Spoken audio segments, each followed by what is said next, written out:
Olá pessoal da Escola Arnaldo Maroja. Vamos falar um pouco sobre o século do ouro, o ciclo do ouro, né? Ou a gente pode falar sociedade mineradora.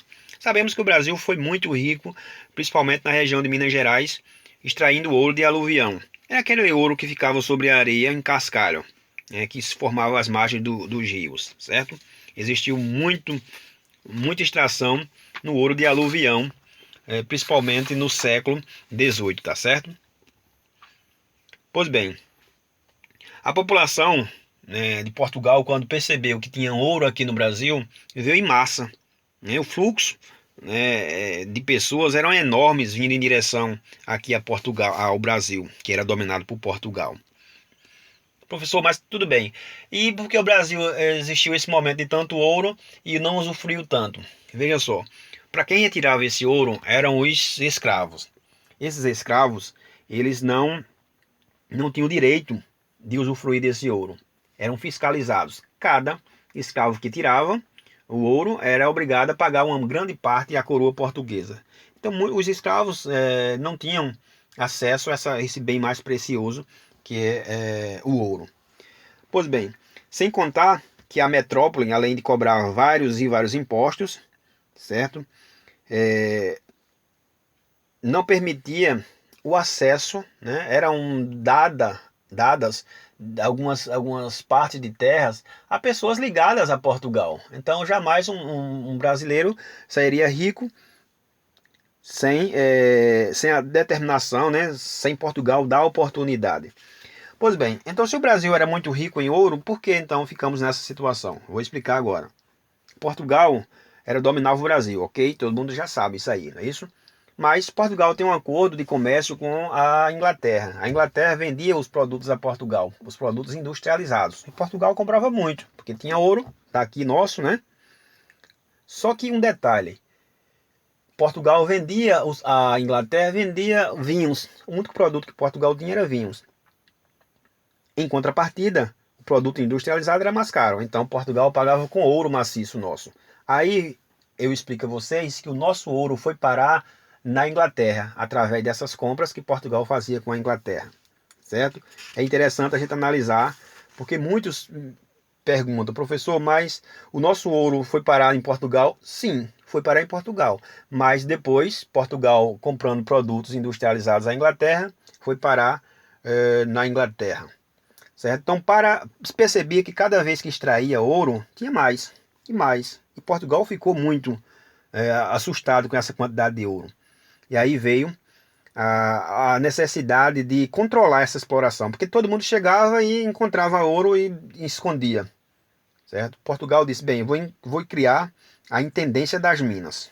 Veja só o que era a Intendência das Minas. Foi um órgão criado, né, e era responsável por controlar, fiscalizar a atividade mineradora, certo? Essa Intendência das Minas, elas também tinham a responsabilidade de dividir terrenos para doar e essas pessoas extrair o ouro, claro, e depois devolver a quinta parte para Portugal.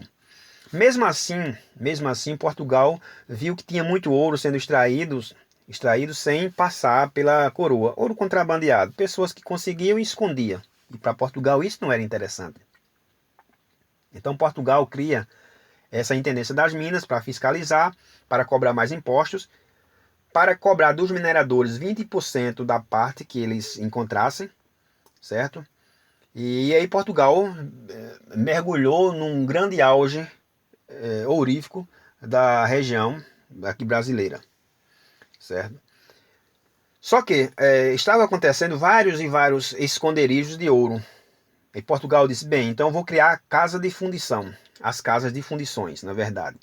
Qual seria a função dessas casas de fundição? Ora, todo mundo que fosse encontrar o ouro era obrigado a levar para a casa de fundição, onde lá dividia a quinta parte dessa produção e o restante era derretido, né? Aliás, todo ouro era derretido e transformados em barras para aí receber o selo, né, da coroa, receber o selo de Portugal.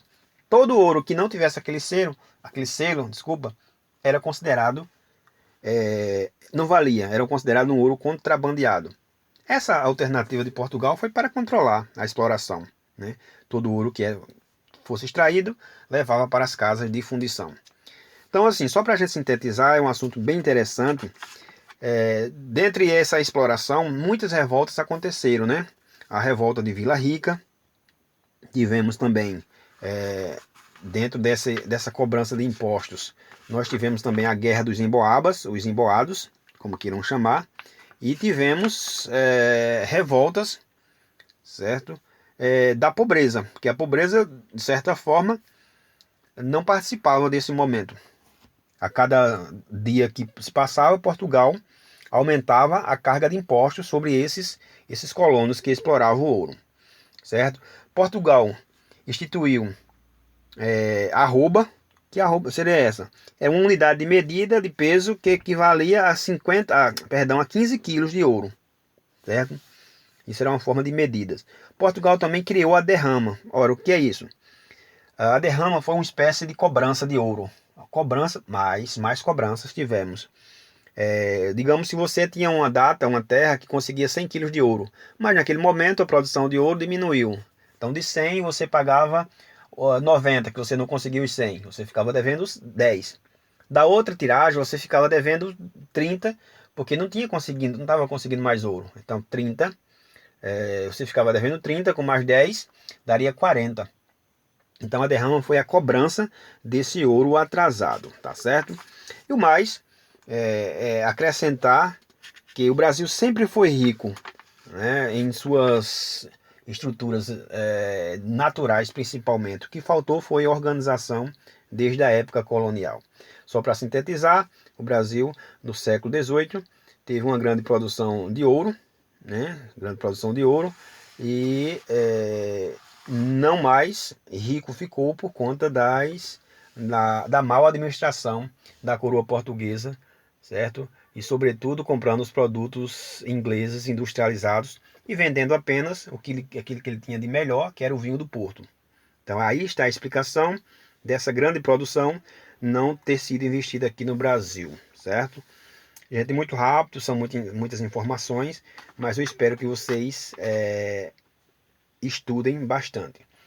Ah, tá. Esqueci de falar com vocês a respeito do escravo. Ele tirava o ouro, os escravos e pessoas que recebiam uma quantidade de terras para explorar, mas muitos deles eles escondiam debaixo da terra, em fissuras de pedras. Muitos engoliam, né? Muitos escondiam atrás de santos, os famosos santos do pau oco. Tinha aquela imagem de madeira, eles escondiam o ouro, certo? Para esconder, para que a coroa portuguesa não percebesse daquilo que eles estavam contrabandeando, digamos assim. Lembrando que todo ouro era obrigação levar para as casas de fundição para receber o selo da coroa portuguesa. O mais, agradeço a vocês, pesquisem, vá lá, pesquisem os meios digitais e estudem sobre o período da mineração do Brasil, tá certo? O mais, tenham a vocês um bom estudo, até mais e até breve.